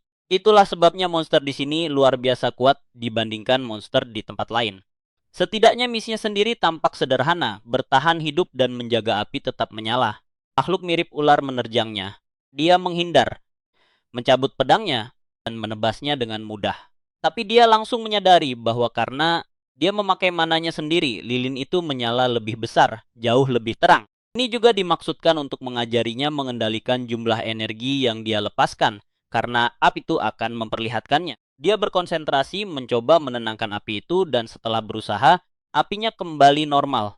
Tapi gejolak pertama itu langsung menarik segerombolan binatang buas. Semuanya meneteskan liur kelaparan. Licha mengingat perkataan mereka, entah dia menjadi anggota atau dia mati di sini. Monster menyerbunya dari segala sisi, sementara para kesatria mengawasi lewat cermin sihir. Cat berkomentar bahwa seperti dugaannya, ini mustahil, bocah itu tak punya peluang. Ini terlalu cepat baginya. Tapi Karen menjawab bahwa jika komandan membuat keputusan ini, berarti dia takkan menerima apapun yang kurang dari sesuatu ekstrim ini. Kenneth menggerutu bahwa dia mengerti, tapi saat itu orang lain menyela. Berkata dia merasa bocah itu mungkin benar-benar bisa melakukannya. Rika diserang dari segala arah, bertanya-tanya bagaimana dia harus bertahan selama 3 hari seperti ini saat makhluk-makhluk itu terus makin kuat. Dengan begini, dia akan kewalahan. Lalu api itu tiba-tiba menyala. Lebih terang dari sebelumnya. Dia memutuskan mendorongnya lebih jauh untuk menarik semua yang ada di gua dan menghabisinya sekaligus. Bocah itu tak kenal setengah-setengah. Dia langsung melompat dari 0 ke 100. Dia berteriak agar semuanya berhenti, lalu melepaskan ledakan dari tubuhnya yang menghantam sampai ke pintu masuk gua, menguapkan setiap monster. Gua itu bercahaya seperti bagian dalam gunung berapi saat dia menuntut. Tahu apa pendapat para bodoh itu soal aksinya? Cat menganggap itu kegilaan, tapi rupanya rencana bocah itu adalah menghabisi semuanya lalu beristirahat setelahnya. Kiran sebaliknya tampak bersemangat. Dia berkata jika Laker berhasil melakukannya, itu akan luar biasa. Tapi tiba-tiba dia menyuruh mereka menunggu. Ada yang salah, benda itu seharusnya tidak ada di sana. Dia bertanya-tanya apakah ini ulah bajingan terkutuk itu. Jika duduk dengan tenang, berkata setidaknya sekarang dia sudah membersihkan banyak musuh dan akhirnya bisa beristirahat. Tapi kemudian laser aneh melesat melewatinya. Saat menoleh ke belakang, dia melihat makhluk ganjil mendekat. 4 kaki, 8 lengan dan dipenuhi pedang. Dia bingung, bertanya-tanya binatang macam apa ini. Sementara Karen langsung mengenalinya. Berserat makhluk yang dikembangkan oleh para kesatria sendiri. Sebenarnya itu monster yang dirancang untuk membunuh monster lain dan sama sekali tidak seharusnya berada di sini. Karen segera menghubungi Barak menuntut tahu apakah ini ulah mereka. Ujian ini seharusnya hanya melibatkan monster biasa. Gavin, orang paling bodoh yang masih hidup, mengakui dia hanya sedang menguji prototipe. Dia pikir situasinya pas, jadi dia memasukkannya ke gua untuk melihat apakah itu akan membunuh beberapa makhluk. Kebetulan saja, benda itu berakhir di ujian yang sama. Karen membentak bahwa mustahil dia percaya omong kosong itu. Tapi Gavin menjawab dingin bahwa dia sebaiknya jangan pernah berpikir untuk menyelamatkan bocah itu. Ujian ini memang seharusnya sulit. Jika dia tak mampu mengatasinya, maka dia pantas gagal. Mereka bilang tak butuh anak seperti dia. Serius? Anak ini sudah menyelamatkan 2 rekan setim mereka sendiri. jadi menerimanya sangat masuk akal, jujur. Makin lama makin terlihat bahwa orang gila itu, Javen, adalah musuh sejati umat manusia. Saat itu pelayan Fran ada di ruangan, impian setiap pria, dia memasak di rumah dan menaklukkan dunia di luar, benar-benar tak tertolin. Gaven, meski begitu, bertanya kenapa dia merendahkan diri dengan bertingkah seperti pelayan. Dia bilang itu cuma hobi, aku menyebutnya fetis. Dia bertanya berapa banyak gula yang dia mau. Dia bilang tidak usah. Dia menjawab bahwa dia tampak anehnya ceria hari ini. Dia menjawab bahwa dia rasa tidak begitu. Tapi mungkin suasana hatinya lebih baik karena di organisasi ini semakin sedikit masalah, semakin baik. Jujur, dia mungkin senang karena dia pikir Laika akan segera mati. Dan Laika sedang di dalam gua menghindari. Laser ke kiri dan kanan melempar bola energi ke arah monster itu. Bak membuatnya meledak. Tapi makhluk itu sama sekali tak terpengaruh. Laika bertanya-tanya kenapa serangan yang cukup kuat untuk membunuh semua monster lain tidak mempan kali ini. Lebih buruk lagi, api itu masih menyala kuat, yang berarti lebih banyak makhluk mungkin akan segera tertarik kepadanya. Dia menghindari 2 serangan lagi saat monster itu mengunci posisinya. Lika tahu dia tak bisa terus mengeluarkan energi sebanyak itu. Api itu mengurasnya dan sebentar lagi yang lain akan muncul. Tapi apa yang bisa dia lakukan? Bagaimana dia harus menjatuhkan benda ini? Monster itu kembali menatapnya dari atas saat dia memutar otak, mencari kelemahannya. Tiba-tiba, makhluk itu berhenti menyerang. Tapi begitu Lika menggerakkan 1 jari kaki saja, sebuah tembakan nyaris menghabisinya. Saat itulah dia sadar makhluk itu membaca gerakannya lebih dulu. Dia membeku di tengah lari, lalu mengubah taktik, menyerbu lurus ke arahnya untuk melihat bagaimana makhluk itu menghadapi sesuatu yang begitu langsung. Dia meliuk melewati 2 laser, meluncur di bawah kakinya, dan membelahnya 2. Lebih mudah dari dugaan, tapi belum selesai. Binatang itu menghantam dinding, lalu menerjang lagi. Lika menggeram, menyatakan bajingan itu sudah tamat, dan menancapkan pedangnya tepat ke wajahnya. Menusuk menembus mata dan menarik keluar apa yang ada di dalamnya. Dia melihat makhluk itu seluruhnya terbuat dari kabel, dan mengumumkan bahwa sekarang sudah selesai. Gavin menatap dengan amarah sementara Frank bertepuk tangan, memuji betapa hebatnya dia. Dia menyuruh Gavin memasukkan gula ke kopinya. Dia menuangkan banyak gula untuk menenangkan diri dan meneguknya habis. Lalu dia menyuruhnya pergi. Dia ingin sendiri dan dia bilang baiklah. Si bodoh itu duduk gemetar, bergumam bahwa ini hanya untuk memastikan karena tak seorang pun seharusnya bisa selamat dari gua itu dengan mudah. Kenapa dia berusaha sekeras itu membunuh bocah yang seharusnya menjadi harapan umat manusia? Jelaskan, bajingan. Hari ketiga, ujian. Max sudah tumbang. Sang protagonis kelelahan, terkuras, dan lilin itu kini kecil dan berkedip-kedip. Itu berarti dia hampir mencapai batasnya. Dia melihat daging monster di depannya dan bertanya-tanya apakah benda itu baru saja bergerak. Kedutan kecil itu membuktikan itu bukan imajinasinya. Sisa-sisa binatang yang dia bunuh, begitu banyak jumlahnya, mulai bangkit. Satu makhluk bengkok berdiri di hadapannya dan dia tak mengerti. Kenapa? Mungkin karena mana di tempat ini begitu padat. Bagaimanapun, ini membuat keadaannya makin buruk. Pada saat itu cahaya keemasan memenuhi gua. Bentuknya seperti lonceng yang berdentang. Dia mengingat apa yang Karen katakan. Dia harus bertahan hidup, menjaga api tetap menyala dan meninggalkan gua saat lonceng berbunyi. Yang tersisa sekarang hanyalah keluar. Tapi monster menghalangi jalannya. Dia mencoba menerobos ke samping, menggenggam sisa kecil lilin itu. Dia memaksa dirinya terus maju, menolak berhenti berlari sementara para binatang buas mendekat dari belakang. Akhirnya dia melihat pintu keluar, tepat saat cambuk menghantam punggungnya. Meski begitu, dia terus bergerak maju. Dan jujur, itu bahkan tak terlihat terlalu sakit. Dia terus mendorong diri menuju pintu keluar, tapi tentu saja, para monster masih mengejarnya dari belakang. Lalu, bam, dia tersandung dan jatuh telungkup seperti orang bodoh. Tapi tepat pada saat itu, tebasan biru berkilat lewat, dan seseorang berdiri di depannya. Itu Karen, tersenyum saat memberitahu bocah itu bahwa waktunya habis. Leica bertanya, apakah dia lulus? Tapi sebelum dia bisa mendengar jawabannya, dia pingsan. Karen berkata bocah itu sudah bertahan dengan baik. Kemudian dia terbangun dalam keadaan duduk di kursi, pening dan bingung. Dia bertanya di mana dia, dan Arthur memberitahunya bahwa ini adalah aula upacara. Dia ingin tahu kenapa, dan kenapa semua orang berdiri mengelilinginya. Arthur menjelaskan bahwa mereka akan memulai ritual kelulusan api penjaga. Pakai Satria, Ordo Suci akan mengungkap sumpah mereka, mengangkat senjata, dan menunjukkan kesetiaan kepada rekrutan baru. Karen maju lebih dulu. Dia menyatakan bahwa sebagai kapten divisi ke-9, sumpahnya adalah tidak pernah membawa keluarga ke medan perang. Tunggu, itu berarti dia takkan membunuh keluarga atau takkan bertarung bersama mereka? Bagian itu tidak jelas. Fran secantik biasanya, kapten divisi kedua menyatakan sumpahnya adalah melepaskan seumur hidupnya. Lalu apa yang dia makan sampai tetap sesehat itu? Lihat tubuhnya, kaki-kakinya. Bentuknya seperti kucing sialan. Kenneth, wakil kapten divisi kedua, berkata sumpahnya adalah tidak pernah berbohong. Griff mengungkap bahwa sumpahnya adalah mempersembahkan lengan kanannya kepada Tuhan. Jack, oh Jack gila, sumpahnya adalah tetap perjaka seumur hidup. Itu pasti membuatnya yang terkuat di sini, pada dasarnya dewa hidup. Dan Gavin, astaga, sumpahnya adalah tidak pernah tidur, luar biasa. Selain itu, sumpah perisainya adalah tidak pernah memaafkan siapapun yang mengkhianati Ordo. Dua sumpah bajingan serakah. Dan bagaimana kau bisa hidup tanpa tidur? Tanpa makanan? Orang-orang ini benar-benar membingungkan. Lalu Arthur mengangkat pedangnya tinggi-tinggi dan menyatakan sumpahnya untuk meninggalkan gender.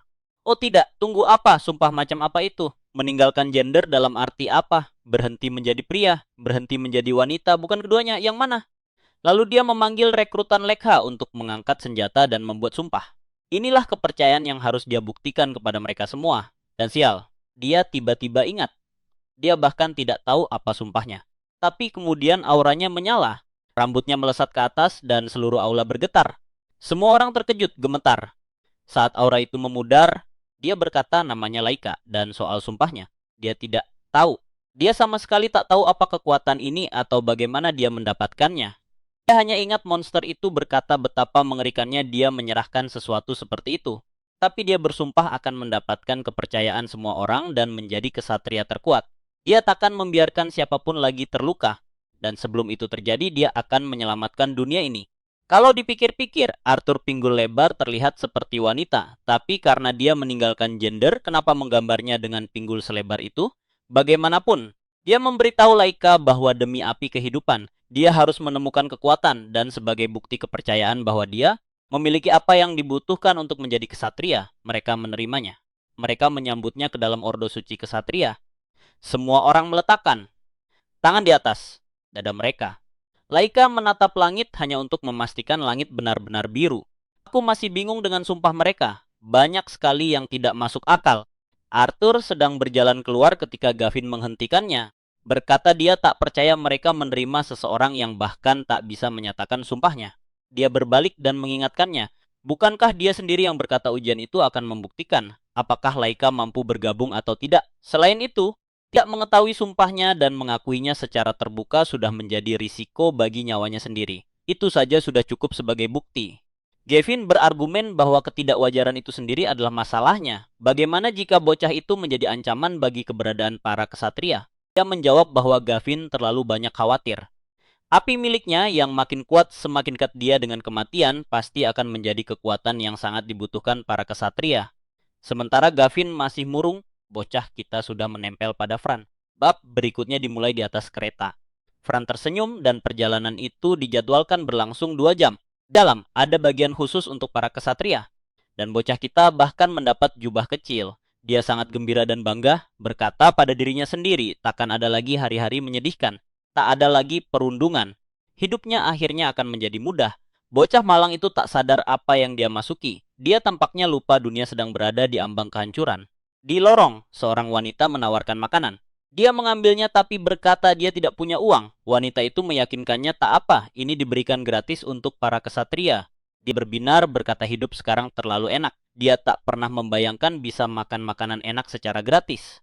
Tapi Jack si perjaka menyela, mengatakan jangan mengira itu benar-benar gratis. Mereka membayarnya dengan sesuatu selain uang. Dia menepuk dadanya dan berkata mereka membayarnya dengan nyawa mereka. Laika menatap bertanya-tanya apakah nyawaku benar-benar seharga apel dan roti lapis? Jack melanjutkan, berkata semua orang bergantung pada mereka untuk perlindungan dan sekarang Laika sudah bergabung dengan Ordo. Dia tak boleh ragu. Dia harus memberikan segalanya. Kenneth mengganti topik, bertanya kenapa mereka dikirim ke barat. Jack berkata dia mendengar aktivitas monster di wilayah itu terus meningkat tanpa henti dan bala bantuan dibutuhkan. Laika menyadari kereta itu penuh kesatria, artinya mereka mengirim banyak orang. Tapi dia penasaran apakah semua orang lain di sini hanyalah rekrutan. Kenapa Kenneth ikut? Kenneth menjelaskan itu bukan karena dia rekrutan. Fran memerintahkannya mengikuti Laika dan mengawasi kekacauan yang dia sebabkan. Laika membeku bingung, lalu menoleh ke Jack dan bertanya tentang sesuatu yang mengganggunya. Dia bersumpah untuk tetap perjaka seumur hidup. Apakah itu benar-benar berpengaruh? Jack tampak sedikit bingung, tapi Laika bersikeras dia tak berhenti memikirkannya. Itu aneh. Jack menjelaskan bahwa sumpah tidak bekerja seperti itu. Jika seseorang menyerahkan sesuatu yang sepele, Tuhan takkan memberikan kekuatan yang sama. Sumpah keperjakaan berbeda, itu terikat pada orang-orang yang menginginkanmu. Pada dasarnya, jika kau berpikir kau pria idaman dan 1 miliar wanita akan mengejarmu, maka meninggalkan semua itu sangat besar. Leica bergumam bahwa itu membuatnya terdengar seperti mesum. Jack menambahkan bahwa yang penting adalah seberapa berharga persembahan itu bagimu. Dia menunjuk Friend sebagai contoh, dia menyerahkan makanan. Baginya itu bukan sekadar soal bertahan hidup, jelas ada makna yang lebih dalam. Itulah sebabnya kekuatannya begitu besar. Sekarang Laker memikirkan Arthur, menyerahkan gender, bagaimana tepatnya cara kerjanya. Semua orang terdiam sejenak. Lalu Jack mengungkapkan bahwa Arthur sebenarnya seorang putri. Sudah kuduga, pinggul lebar itu tak menipu siapapun. Kenneth menjelaskan bahwa Arthur dipilih dari keluarga kerajaan. Kapten sebelumnya adalah saudara tirinya dan saat dia meninggal Arthur mewarisi jabatan itu. Sepanjang hidupnya dia adalah putri yang dimanja dan halus, jadi meninggalkan gender, sesuatu yang terikat pada identitas, penampilan, dan perannya, sangatlah berarti. Laker menyadari itu menjelaskan bagaimana dia mendapatkan kekuatan sehebat itu. Tetap saja, dia merasa beberapa sumpah seharusnya lebih keras. Dia mengira orang akan memotong telinga, kehilangan pendengaran, mencungkil mata, kehilangan lidah, pengorbanan sungguhan. Sejauh ini semua orang menyerahkan sesuatu yang kecil. Yah, kecuali Jack. Sumpahnya benar-benar brutal penderitaan murni. Mereka bertiga tertawa dan sedikit saling mengejek. Bahkan Jack ikut bergabung ketika tiba-tiba pintu bergeser terbuka dan seorang pria bertopi masuk. Ternyata dia kondektur. Berterima kasih kepada semua kesatria Ordo karena hadir hari ini untuk melindungi kereta. Dia memperkenalkan diri sebagai Duga, dan tepat saat itu wanita di dekatnya tampak bingung, menoleh ke belakang dan bertanya-tanya siapa dia. Pada saat itu, pria mencurigakan bertopi itu mengayunkan lengannya. Dan dalam sekejap, orang tertusuk dan dicengkeram menembus dada. Jack melompat, menghindari serangan yang meledak dari lantai, merobek kursi-kursi. Tapi saat itu beberapa kesatria sudah mati. Jujur, cuma umpan meriam total tak berguna. Leica panik, bertanya apa yang baru saja terjadi, dan melihat mayat-mayat tertusuk duri di mana-mana. Kesatria lain mulai berubah wujud tepat di sana. Mereka yang tidak langsung mati menggeliat menjadi makhluk aneh, berkulit biru. Kenneth berteriak pada Laka agar mundur. Tapi astaga, lengan sialannya lepas lagi seperti figur Lego yang hancur. Dia berteriak frustrasi sementara Jack terguncang. Bertanya apakah semua orang berubah menjadi iblis. Dua membungkuk dan berkata Jack tepat sekali. Dia memperkenalkan diri sebagai pelayan Lord Tempus dan Magus Agung. Dan tentu saja siapapun yang menentang jalan mereka harus diantar secara pribadi menuju kematian. Kenneth langsung menyadarinya. Itu kekuatan yang sama dengan makhluk sebelumnya yang mengubah mayat dan monster menjadi kekejian. Itu memastikannya orang ini terhubung dengan Sang Magus. Dan masalahnya sekarang, Laika berantakan, sebagian lengannya hilang. Salah satu monster yang berubah menerjangnya dari belakang, tapi Kenneth mencabut pistolnya dan meledakkan kepalanya di udara. Dia berteriak memanggil Jack yang bergegas mendekat dan mengaktifkan penyembuhannya. Tiba-tiba jeritan peri bercahaya muncul. Perjaka abadi benar-benar memakai sihir peri. Dia berlutut, mengambil lengan yang terputus dan berkata tak ada yang tak bisa dia sembuhkan. Dia menempelkannya kembali, melepaskan cahaya keemasan. Dan begitu saja Laika pulih dan rasa sakitnya hilang. Laika tercengang, dia bisa mengendalikan tubuhnya lagi sepenuhnya, seolah tak pernah terluka. Tapi kemudian sesuatu menarik perhatian mereka. Doga tanpa kepala sedang bertepuk tangan. Dia berkata bahwa untuk manusia biasa, kemampuan mereka luar biasa. Tapi sayang sekali, bahkan setelah diasah begitu lama, mereka tetap akan mati seperti setiap satria Ordo lainnya. Kepalanya terbentuk kembali dan dia menyatakan ini sebuah tragedi. Tapi inilah akhir mereka. Monster mengerumuni dari mana-mana. Pasukan itu saling bertatapan. Jack menerjang ke pertarungan jarak dekat. Kenneth membuka tembakan. Sementara Lika hanya menghindar mati-matian. Masalahnya Jack menyadari Doga terlalu cepat dan semua yang berubah tampak lebih kuat dari sebelumnya. Dari belakang, Duga meminta maaf dengan nada mengejek, memperingatkan bahwa jika mereka tidak menangani makhluk-makhluk ini, Semua warga sipil dan sisa kereta akan mati. Dan tentu saja Lika akan melakukan tindakan paling bodoh yang mungkin. Dia meraih tangan Duga, berteriak bahwa dia seorang kesatria dan harus sadar pada kenyataan. Tapi saat dia berteriak, bilah Jack menembus kepala iblis itu. Jack membentaknya. Begitu manusia menjadi makhluk, tak ada jalan kembali. Ordo kesatria ada untuk melindungi yang hidup, dan karena itulah dia harus siap mengorbankan rekan. Jika dia tak bisa melakukan itu, maka dia tak pantas berada di sini. Lika terguncang oleh kebenaran yang jelas itu, sementara Kenneth menyuruhnya tenang, berkata dia akan menangani keadaan di sini, sementara yang lain melindungi warga sipil. Di sisi lain, gadis itu menangis. Leica memperhatikannya, menariknya mendekat, dan berlari menuju pintu. Di gerbong berikutnya, dia menerobos masuk, memperingatkan semua orang bahwa ada iblis di belakang dan mereka harus lari. Para penumpang mulai mengungsi dalam kepanikan, tapi seorang ibu, pada dasarnya pabrik anak, sudah punya 3 anak, 1 terikat di punggungnya dan tampaknya 1 lagi di perutnya. Tepat saat itu pintu meledak. Dia membeku ketakutan saat salah. 1 makhluk menerobos masuk. Keluarga itu hanya berdiri di sana menunggu seseorang menyelamatkan mereka. Beruntung bagi mereka, sang protagonis ada di sana. Sial bagi mereka, sang protagonis juga lemah. Atau mungkin tidak kali ini, dia melancarkan tendangan, mencabut pedang kebesaran itu lagi, dan menyatakan dia takkan membiarkan siapapun terluka. Dengan 1 tebasan, dia praktis membelah gerbong kereta, meninggalkan monster-monster di belakang saat dia melompat maju untuk bergabung kembali dengan yang lain. Dova terkekeh, berkata bocah itu lumayan juga. Kereta yang terlepas terus melaju dengan aman. Sementara Leica mengumumkan bahwa warga sipil tak perlu khawatir lagi. Tapi Dova menyadari sesuatu yang aneh. Dari penyelidikannya, seharusnya tak ada siapapun dengan kekuatan perwira di sini selain para komandan. Leica membentaknya agar diam, berkata dia akan membunuhnya. Dova bahkan tampak sedikit terkejut, meminta setidaknya diizinkan menyelesaikan ucapannya. Dia meminta maaf, berkata dia berharap perjalanan ini akan luar biasa dan mencoba menyiapkan sesuatu yang istimewa, tapi tampaknya rencananya kurang berhasil. Orang ini terlihat seperti penjahat Dragon Ball Z murni, sementara bocah kita dengan rambut liarnya tampak cocok di acara yang sama. Leica memanggilnya bajingan lagi, tapi Jack menyuruhnya tenang dan melihat lebih cermat. Mereka harus mencari tahu apa rencana orang ini terhadap semua mayat itu, karena menyerbu sembarangan bisa membuat mereka semua terbunuh. Semua orang ingin Duga mati, tapi mereka harus cerdas menghadapinya. Duga menyeringai, berkata dia sebenarnya terguncang. Jika tadi dia tidak tetap tenang, dia pasti sudah mati. Sayangnya, dia sekarang harus membentuk ulang rekan-rekan mereka yang gugur menjadi sesuatu yang menarik. Jack menerjang maju, menghindari 1 tentakel, menebas yang lain, mengelak dari 2 lagi, sementara Kenneth menembakkan peluru dari jarak jauh. Leka sementara itu terjebak seperti biasa dengan lengan dan kakinya terikat. Namun seperti biasa, begitu kekuatannya berkobar, masalahnya selesai. Duga memperingatkan mereka bahwa serangan frontal takkan berhasil, tapi Jack kini berhadapan langsung, berkata kita lihat saja nanti. Dia menebas, tapi Duga berubah menjadi gumpalan lendir dan menyelinap keluar pintu, melarikan diri. Jack berlari mengejarnya, tapi saat dia mencapai kabin berikutnya, tempat itu kosong. Dia bertanya-tanya apakah Duga benar-benar kabur, tapi dia yakin, mustahil semudah itu. Dia pasti bersembunyi di dekat sini. Di pintu masuk salah satu kabin, jejak darah mengarah ke depan. Jack mengikutinya dan menemukan kondektur asli. Tak sadarkan diri, dia meraihnya dan bertanya apakah dia baik-baik saja. Tapi pria itu tidak merespons. Jack mencoba menggunakan penyembuhan perinya, tapi tiba-tiba brak.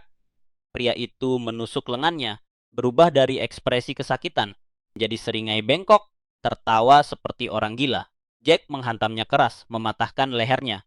Tapi tubuh yang terpelintir itu terus tertawa, berkata para ksatria begitu mudah ditipu. Jack terhuyung kesakitan saat sosok itu makin berubah, menumbuhkan kepala-kepala menjijikkan dan mengejek bagaimana ksatria selalu bersikeras menyelamatkan semua orang.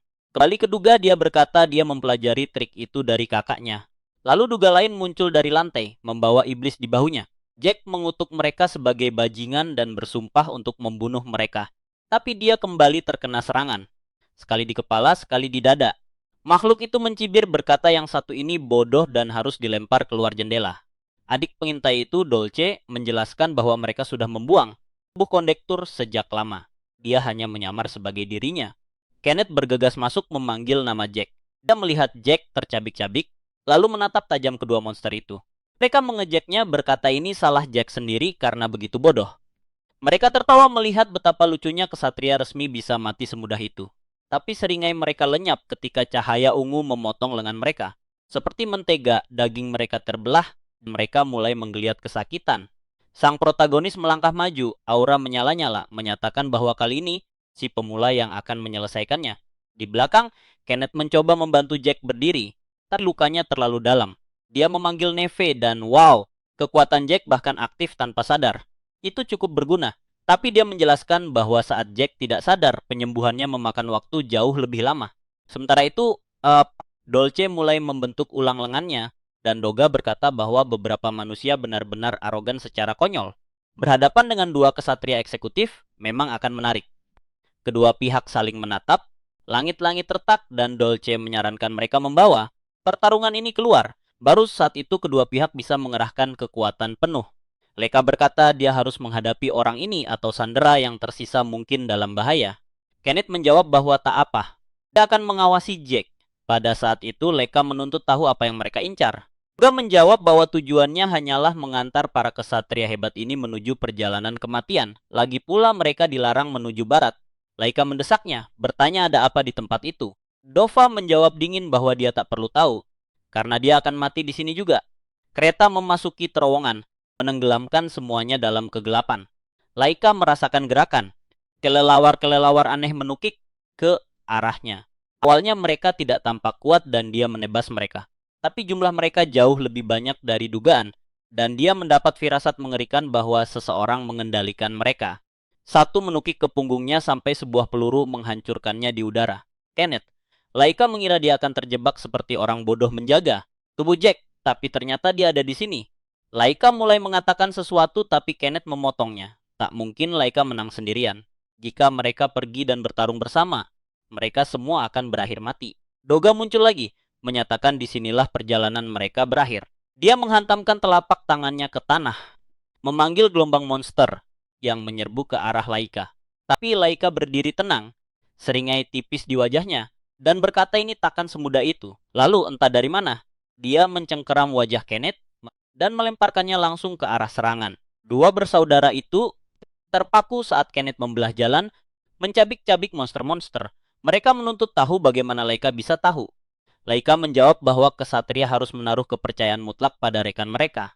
Dia tahu Kenneth tidak berbohong saat berkata akan melindungi Jack. Dan karena Kenneth juga berkata dia mengandalkannya, jelas dia tidak berbohong. Kepastian itu saja sudah cukup bagi Laika. Sekarang dia menggeram bahwa mereka tamat karena rekannya tidak berbohong. Dia menerjang Duga, mencengkeram wajahnya, dan membantingnya ke dinding. Bertanya bagaimana rasanya dibunuh oleh kesatria pemula. Dova memanggil nama Tempest, tapi saat itu tubuhnya sudah terjepit di dinding ketika kereta melaju ke depan. Wujudnya hancur berantakan, runtuh menjadi genangan lumpur. Leica menyatakan bahwa mungkin dia tak bisa melindungi Jack, tapi dia memastikan bajingan itu takkan pergi hidup-hidup. Tubuh itu hancur lenyap dan transformasi Leica memudar. Tapi kemudian, sial, di depan dia melihat orang aneh lain berdiri di rel memegang kapak besar. Dia memanggil Kenneth, berkata ada seseorang di rel. Saat melihat lebih dekat, mereka sadar itu sebenarnya wanita bertubuh seperti tank, memegang sesuatu yang lebih mirip palu raksasa. Dia tak lain adalah Bridget, komandan divisi K6 untuk kalian yang suka tipe ibu berotot. Dia menghantam rel dengan keras, menciptakan penghalang es yang menghentikan kereta sepenuhnya. Divisinya mengalir masuk di belakangnya, dan dia menyerbu ke dalam kabin. Dia tak membuang waktu sedetik pun, mencengkeram Jax, menampar wajahnya, dan menuntut dia mulai bicara. Jax perlahan sadar, merasakan kehadiran yang familiar, hanya untuk bertemu tatapan galaknya yang menuntut jawaban. Pria itu memanggilnya entah kakak perempuan atau yang mulia. Dan jujur, aku agak bingung karena kedua terjemahan muncul. Mereka berdua saling menatap dengan aura kakak perempuan besar menggantung di udara. Tepat di luar, orang-orang menyaksikannya berbicara dengan Jack masih tak percaya. Tunggu, mereka benar-benar memanggil orang berotot ini dia laki-laki? Tidak mungkin, penulis ini sedang bermain api. Dia perempuan atau laki-laki? Aku bahkan tidak tahu lagi. Bridget menghadap mereka berdua dan berkata sepertinya merekalah yang menangani makhluk-makhluk itu. Selain itu, tampaknya Doga benar-benar Tempest pelayan iblis. Keduanya mengangguk membenarkannya, dan Bridget memerintahkan semua orang untuk kembali ke markas dan melaporkan pemusnahan itu. Bala bantuan sangat dibutuhkan. Dia juga memerintahkan mereka melacak separuh kereta lain yang membawa warga sipil, dimanapun itu berakhir. Lalu Bridget berbalik, menyuruh mereka ikut dengannya. Dia punya dugaan di mana sumber semua ini berada, dan sudah waktunya menanganinya. Leica bertanya apakah ini ada hubungannya dengan boneka tali yang pernah dia temui, dan apakah orang itu benar-benar seterkenal itu sampai Bridget mengenalinya. Kenneth mengakui dia bukan ahli, tapi menjelaskan bahwa kisah itu cocok dengan legenda lama tentang penyihir dari masa lampau. Orang yang konon membuka robekan besar pertama di langit, memanggil Raja Iblis. Dialah penyihir iblis yang dikenal sebagai Komandan Tempest. Sekarang mereka meluncur di atas pasir dengan perahu bertenaga sihir. Sementara Bridget menjelaskan bahwa berdasarkan informasi dan kisah-kisah itu, iblis yang mereka hadapi kemungkinan besar Tempest, dan dia seharusnya berada di dalam istana surgawi iblis. Lika bertanya apakah ini bukan cuma dongeng. Kenneth cepat mengoreksinya. Tidak, makhluk-makhluk ini nyata. Bridget menjabarkan ketika para kesatria dewa berhasil menghentikan Raja Iblis, bagian-bagian tubuhnya terpotong. Setiap bagian menjadi monster baru, semuanya dengan kecerdasan luar biasa. Tentu saja, monster-monster itu menyebabkan bencana tak terkira. Satu bisa mengendalikan waktu dan memanggil kilat tak terhitung sekaligus. Yang lain memiliki api begitu ganas hingga bisa melelehkan seluruh kota. Yang lain melepaskan banjir tanpa kendali. Dan yang berunsur bumi bisa membelah benua dengan sekali kepakan sayap. Para kesatria dewa di era itu tak punya peluang melawan mereka. Itulah sebabnya kuil-kuil dibangun di kutub untuk menyegel mereka. Masalahnya di menara tempat iblis surgawi ini diikat, penyebaran miasma sangat luar biasa. Contoh bagusnya adalah tanah tempat mereka berdiri sekarang. Dulu ini tanah subur dan hijau. Tapi dengan iblis air disegel di menara itu, semua nutrisinya tersedot habis mengubahnya menjadi gurun. Dan di sana seseorang melakukan kontak dengan pria yang menciptakan iblis. Bahkan para petinggi di barak khawatir salah satu tetua kuno telah bangkit kembali atau ada seseorang yang bekerja di bawah perintah Tempest. Dan jika salah satu makhluk menyebut namanya keras-keras, maka sebaiknya diasumsikan mereka tidak berbohong, terutama karena Tempest adalah orang yang membawa bencana besar pertama ke dunia ini. Skenario terburuk bagi umat manusia adalah dia memicu bencana yang sama sekali lagi. Mendengar semua ini, Leica bertanya-tanya apakah mereka benar-benar akan menghadapi seseorang sekuat itu. Bridget menjawab belak-belakan, "Rib, mereka akan segera mencapai kuil bawah tanah yang tersembunyi di wilayah ini." Tiba-tiba ikan pasir yang menarik perahu mereka goyah, dan mereka terjun ke dalam kegelapan mutlak. Bulan merah menjulang di atas. Bagus, aura kilas balik Griffith, pergi sana. Leica merasa pernah melihat ini sebelumnya. Aku juga pernah melihatnya. Baginya rasanya anehnya nostalgis. Di dalam pikirannya, suara samar bergumam terlalu sulit dipahami. Lalu sesuatu menyembur dari bawah perahu mereka, melemparkan mereka semua lurus ke arah kuil. Laika akhirnya menempel pada langit-langit seperti orang bodoh.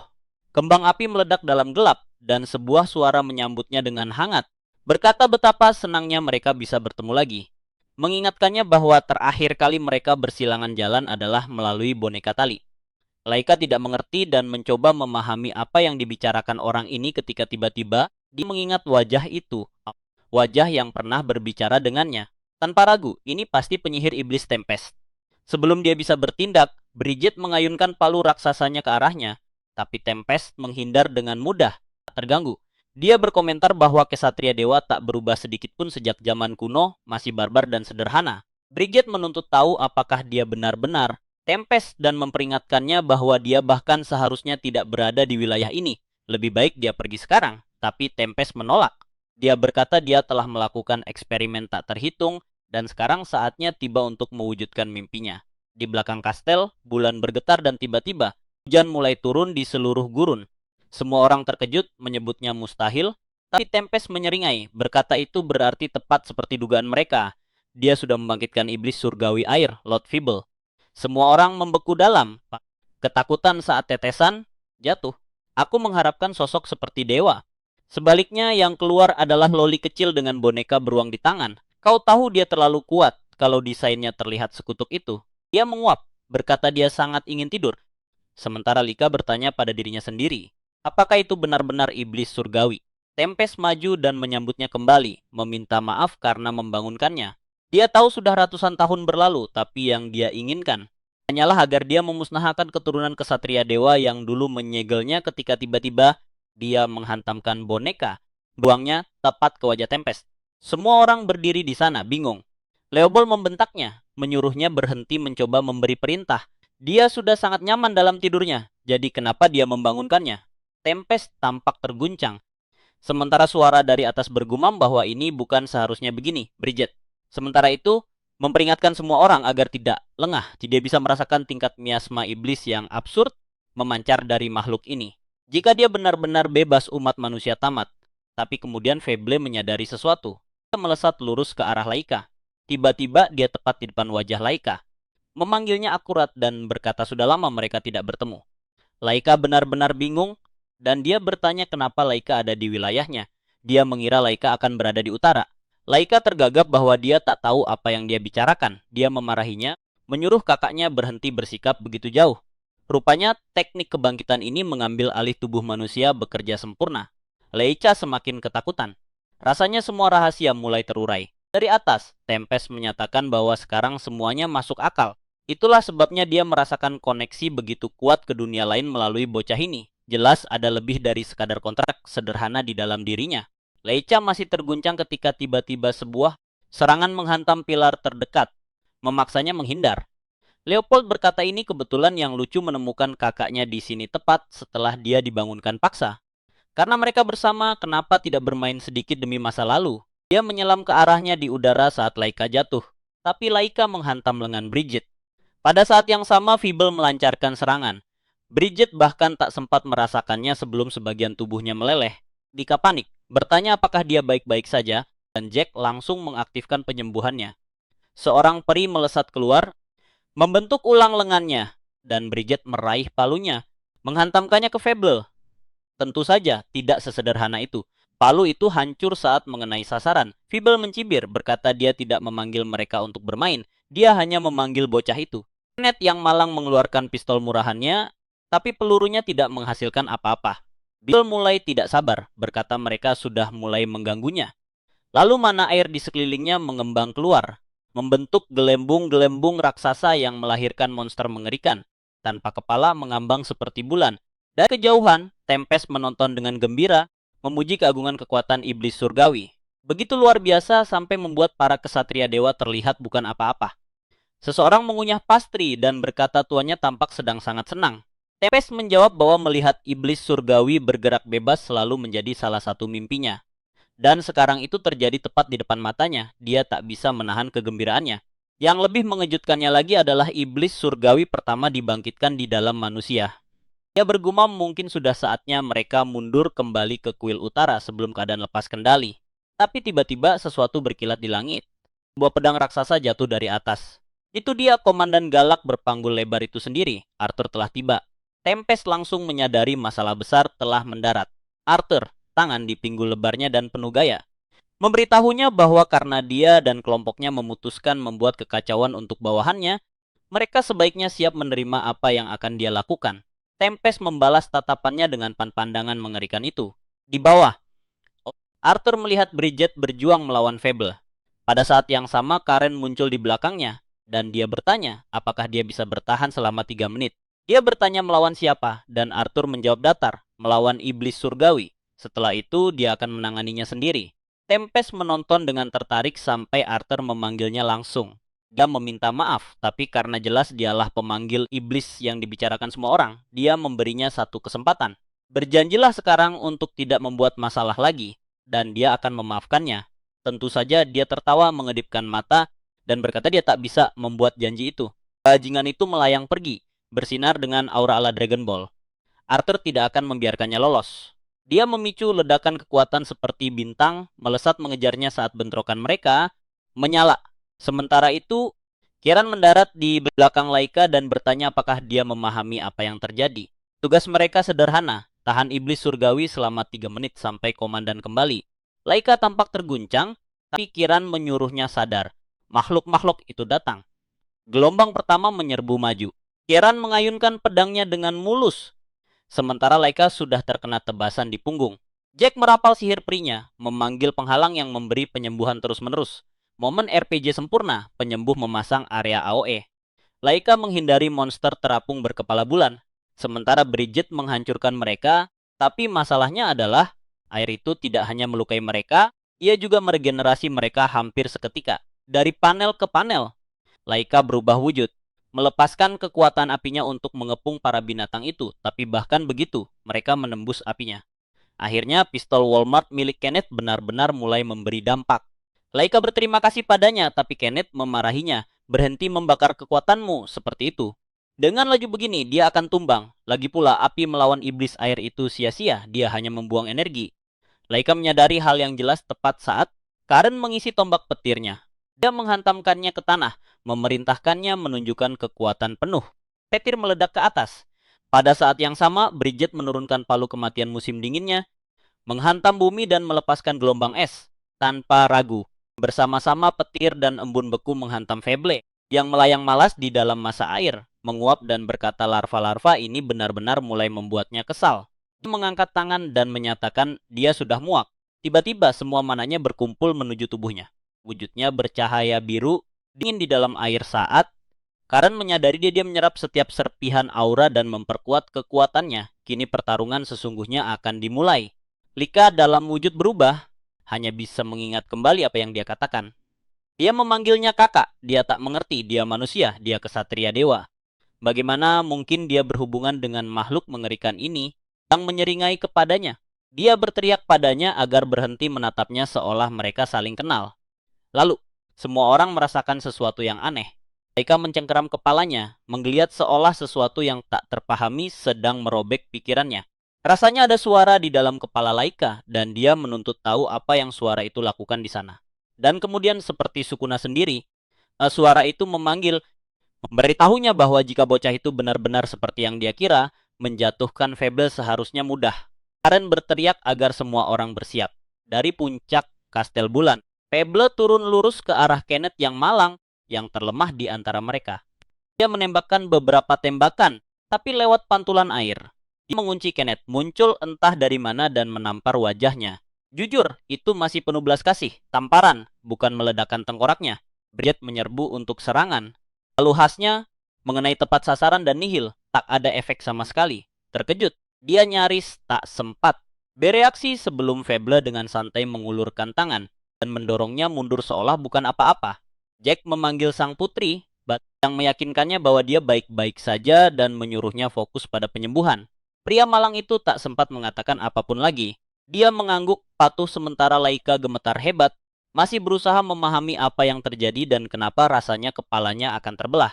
Sebuah kekuatan bangkit di dalam dirinya, sesuatu yang tak bisa dia kendalikan. Tepat saat itu, Fable menyadarinya dan bergerak untuk pukulan penutup. Laika bertatapan dengannya saat dia menyeringai. Lalu dia menghantamkan tangannya ke dada Laika, merobek lubang besar di tubuhnya. Dia terpental. Jack dengan putus asa mengaktifkan penyembuhannya, tapi jelas itu tidak cukup. Sampai sihir peri itu tiba-tiba membentuk ulang.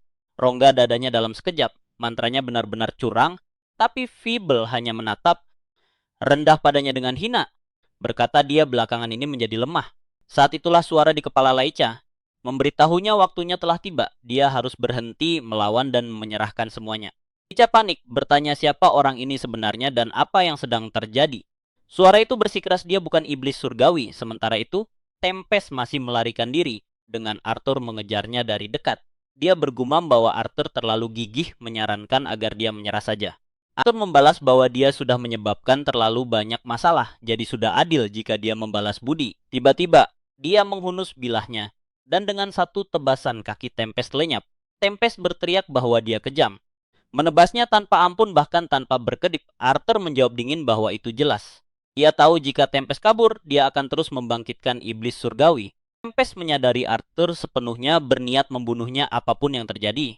Dia mengejeknya bertanya apakah Arthur tidak mengkhawatirkan rekan-rekan yang dia tinggalkan. Semakin lama dia membuang waktu di sini, semakin besar kemungkinan dia kembali dan menemukan mereka semua mati. Dia akan terus kabur sementara Arthur tersiksa oleh pilihan itu. Arthur, namun, bersumpah bahwa dia akan membunuhnya dan tetap kembali tepat waktu untuk menyelamatkan sekutunya. Dengan itu, dia melepaskan tebasan penyegel. Seperti pedang cahaya penyingkap di Yu-Gi-Oh! Bass menembusnya. Kepalanya jatuh. Tubuhnya tercabik berkeping-keping. Tapi bahkan begitu, dia tersenyum, berkata sedih rasanya berada dalam kepingan, tapi dia akhirnya akan beregenerasi. Dia mengucapkan selamat atas kemenangannya dalam pertempuran, tapi mendoakan semoga beruntung menyelamatkan teman-temannya. Arthur menatap tajam, lalu langsung berbalik, melesat menuju pasukannya. Dia tahu sekarang tak ada waktu tersisa, dia harus menolong mereka. Sejak dia memberitahu Karen bahwa dia butuh 3 menit untuk mengejar Tempest sampai sekarang, saat dia kembali, baru 2 menit 50 detik berlalu. Tapi saat dia tiba, setiap satu dari rekan-rekannya tergeletak mati di tanah. Dan iblis surgawi berdiri di sana menyeringai, praktis meminta like untuk video ini.